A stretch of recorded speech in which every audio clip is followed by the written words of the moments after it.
social investment approaches, and that none of those sorts of approaches can fundamentally exist without the data and the tools that lie underneath it. They all rest on it.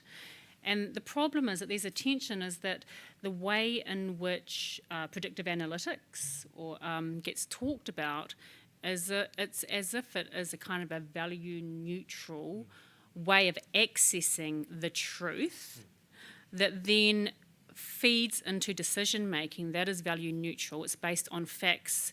There's no political colouring of the decision making, it's just right. Because it's based on big data. Scientific methods have been, in the past, statistical methods have been applied to it, increasingly going beyond statistical methods, going beyond hypotheses, going beyond explicit questions. And if you get machine-driven learning, it's really about, have you got enough data that can then enable you to identify systematic patterns? And correlations and causation, causal pathways, which really are what you need to know about in order to guide wise decision making, causal pathways and correlations that can be identified from massive data sets are completely different things, but are often kind of getting conflated. Now, one of the things that our colleague said here before about precision health, and there's a whole bunch of really interesting issues that come out of that, is that you get enough information and then you can give back information to the individual that will actually improve their life. And there's a lot of potential for good there. But interestingly, one of the examples you said, and maybe they can make some adjustments to their diet. But actually there's a lot of research showing that the health outcomes of individuals are also shaped by structural context. Taxation system, for example. There's structural inequalities, there's other drivers of individuals' health that just exist far beyond the cellular level or by their behaviour, lifestyle choices. And so when you focus the lens on one part, you decontextualise it from a much broader set of issues.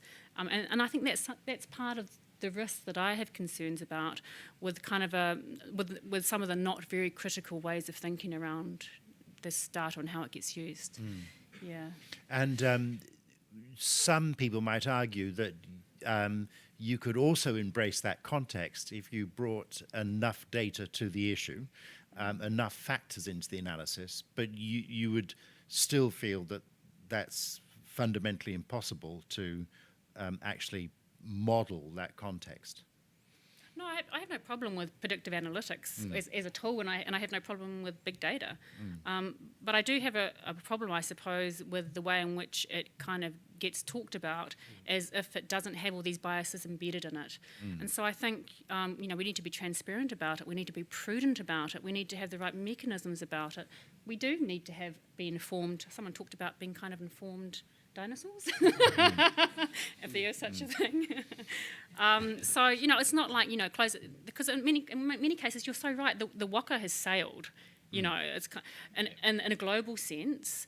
But I think there are still some big opportunities in a national level. Here in Aotearoa, there are some opportunities for us to put in place some mechanisms that ensure that we can at least mitigate some of those potential harms, even if in other contexts we can't do that. And that's about being specific, I suppose, about not just a one size fits all, and we can't just talk about it at a very high level.